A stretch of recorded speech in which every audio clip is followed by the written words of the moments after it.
Good day, grade 10 students. Welcome to English class. I am teacher Arnell, always ready to learn and to give you learning. Today, I'm gonna bring you to the world of literature, turning challenges into opportunities. My question is, have you ever experienced challenges or problems that seemed to have no solution at all? How did you overcome or resolve those problems? How can challenges affect you? Challenges bring problems in life, and it could be either make you or break you as a person. You need to identify your challenges in life and take the next step, which is to provide solutions to your problem. By turning challenges into opportunities, you will find success and move towards a better place of life. So we will know more about Confucius. So who is Confucius? Confucius was an influential Chinese philosopher, a teacher, and a political figure known for his popular aphorisms and for his models of social interactions.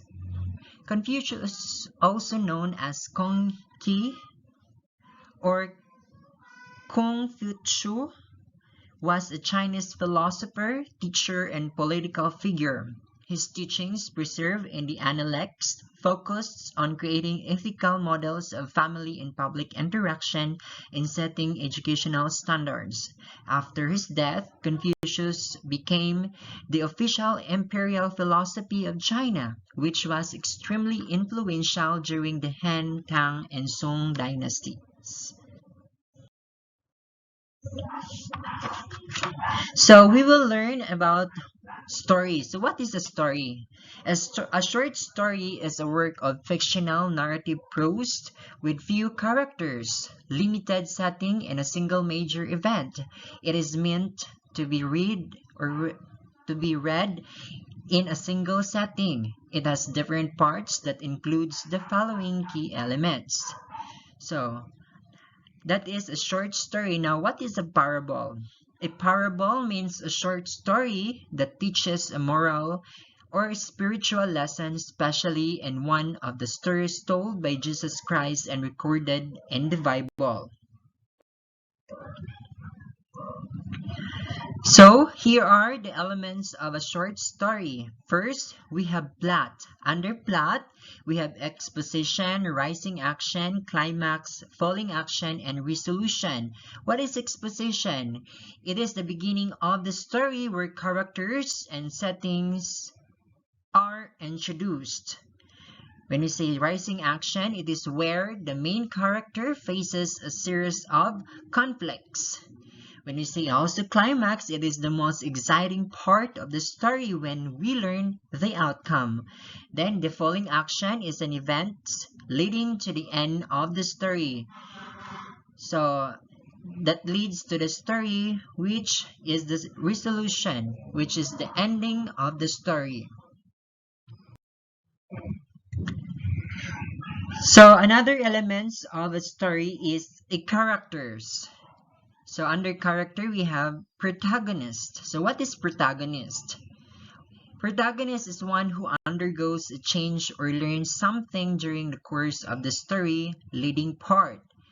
In contrast with it, we also have antagonist. It is who contents the protagonist. So another elements of the short story is setting. It is the time and place of the story. So very specific. Then we also have theme. A theme is the main idea of a literary work, usually expressed as a generalization.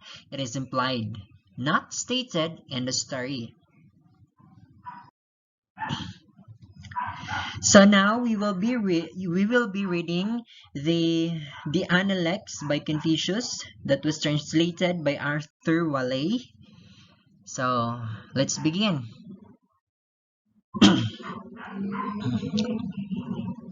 The master said, "To learn and at due times to repeat what one has learnt, is that not after all a pleasure? Those friends should come to one from afar. Is this not after all delightful? To remain unsoared, even though one's merits are unrecognized by others, is that not after all what is expected of a gentleman?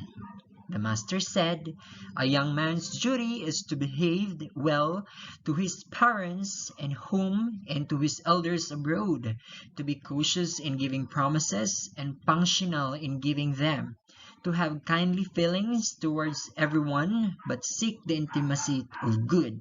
If, when all that is done, he has any energy to spare, and then let him study polite arts. The master said, the good man does not grieve that other people do not recognize his merits. His only anxiety is lest he should fail to recognize theirs. Again, the master said, he who rules by moral force is like the pole star which remains in its place where all the lesser stars do homage to it. If out of 300 songs I had to take a one-faced to cover all my teaching, I would say, let there be no evil in your thoughts. Govern the people by regulations, keep order among them by chastisements, and they will flee from you, and lost all self-respect. Govern them by moral force. Keep order among them by ritual. They will keep their self-respect and come to you of their own accord. Minghu Pu asked about the treatment of parents. The master said, behave in such a way that your father and mother have no anxiety about you, except concerning your health. A gentleman can see a question from all sides without bias. The small man is biased and can see a question only from one side. You shall I teach you what knowledge is. When you know a thing, to recognize that you know it, and when you do not know a thing, to recognize that you do not know it. That is knowledge. High office filled by men of narrow views, ritual performed without reverence, the forms of mourning observed without grief, these are things I cannot bear to see. The master said, in the presence of a good man, think all the time how you may learn to equal him. In the presence of a bad man, turn your gaze within. In all days, a man kept hold on his words, fearing the disgrace that would ensue should he himself fail to keep pace with them. A gentleman covets the reputation of being slow in word but prompt in deed. In all days, men studied for the sake of self-improvement. Nowadays, men study to impress other people. A gentleman is ashamed to let his words outrun his deed.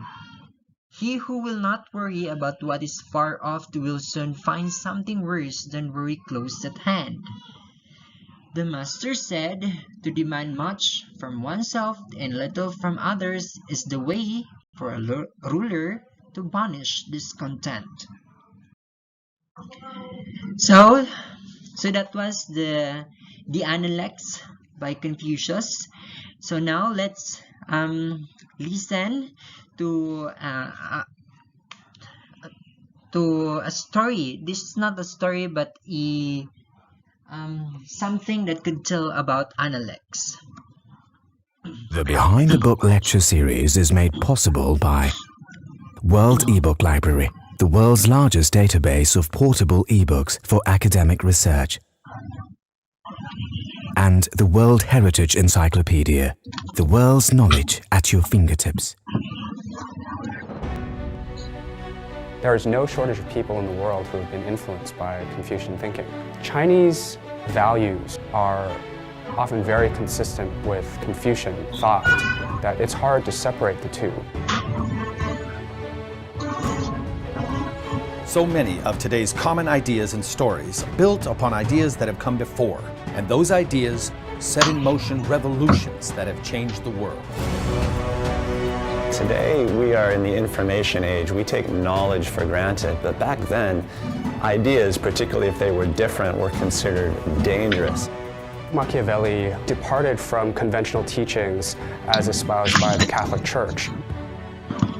Marx became so infamous that he was kicked out of more than one country. It wasn't as if he was in love with the character of Sherlock Holmes. Sherlock Holmes was an extremely profitable character for him. These are the stories that have inspired us to make the modern world we have today.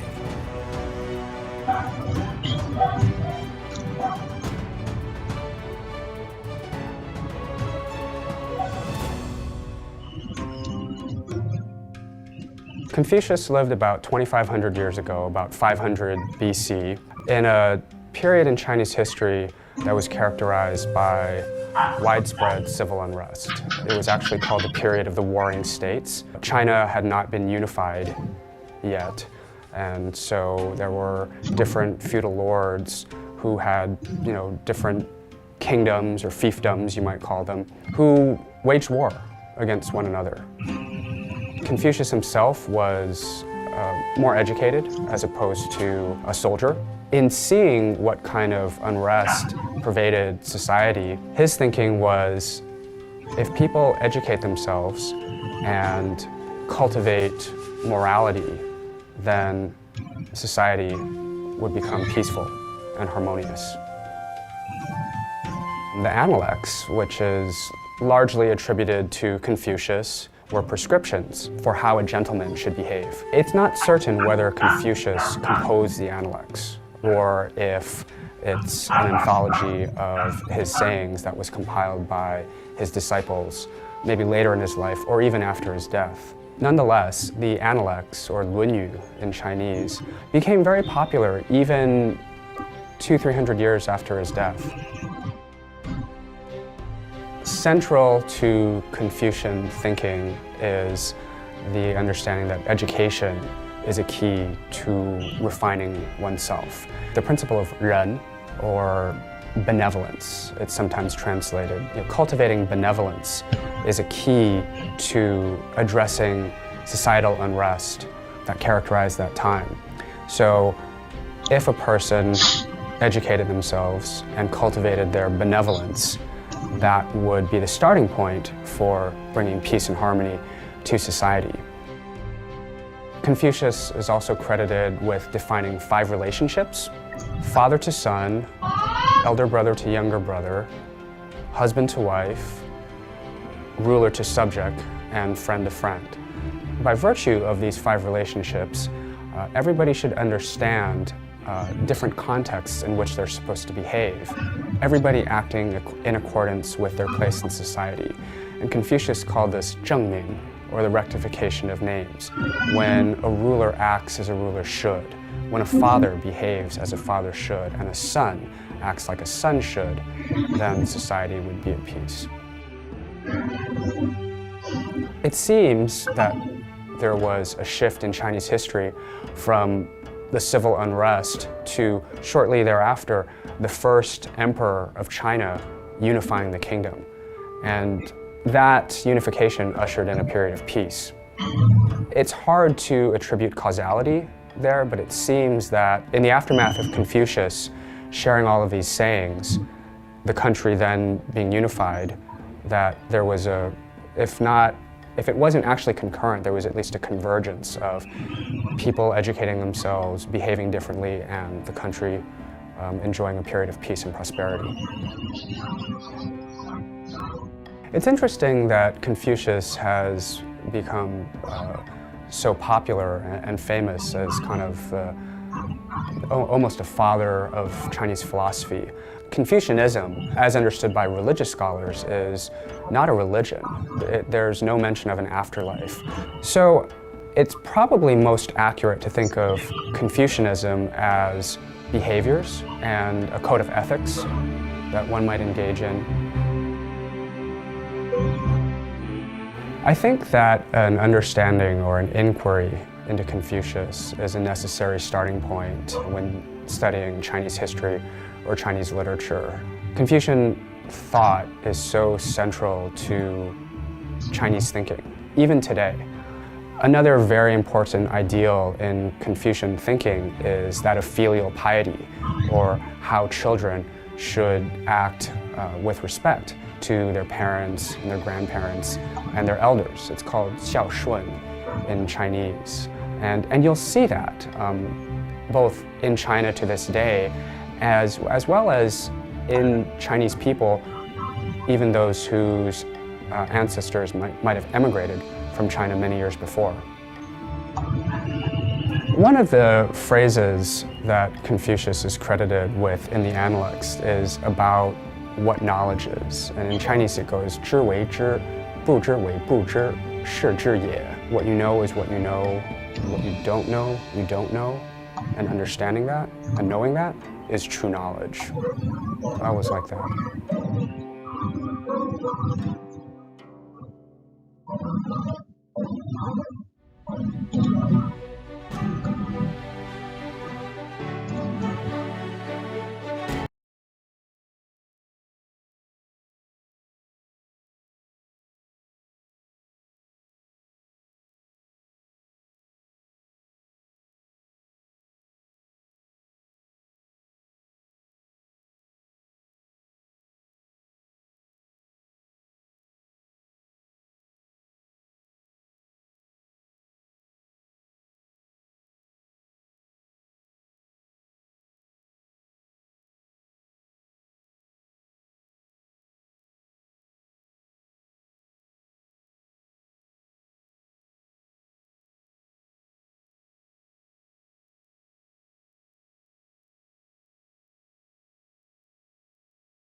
So that was the story behind the Analects and Confucius. So as we know from the presentation that Confucius have lived 2,500 ago, and China has not been unified yet. So in his instinct, Confucius was a well-educated person, a philosopher who is very educated, who foresee what the right thing and what the best remedy for his fellow men. And the Analects is the it is like an aphorism that tells how individual or how his fellow men should behave. So that's the message if you listen it too. So from now, so let's have with your pen and paper, let's do this. So number 1, from the Zen parables, the thief who become a disciple, who faced the challenge that could be seen in your module. So what is it? Is it A, a judge, B, Sichiri Kujun, C, the witness, D, the thief? Well, if you answer letter D, thief, then you are correct. Number 2, what lesson or realization does thief have? Is it A, good people always win the race? B, good people can be harmful? C, good people are blessed with wisdom? Or D, good people never triumphed among the rest? If you answer letter D, good people never triumphed among the rest, you are correct. Number 3, what lesson evident from the text The Analects? Is it A, karma is real when one does bad thing? B, a tooth for a tooth, an eye for an eye? C, don't do unto others what you do not want others do unto you? Or is it D, doing good is optional? If you answer letter A, karma is real when one does bad thing, you are correct.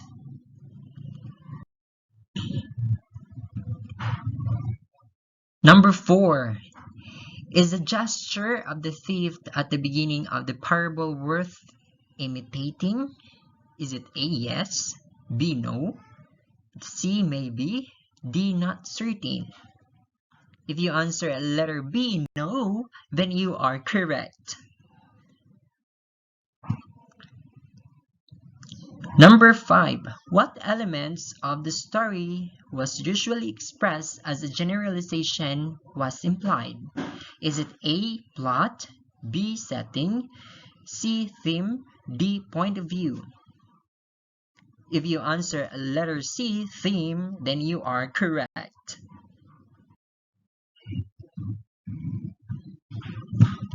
So that ends our topic for today, grade 10. So always remember that the world is a big classroom for you to learn. Therefore, don't stop learning because learning is everywhere. Thank you and goodbye.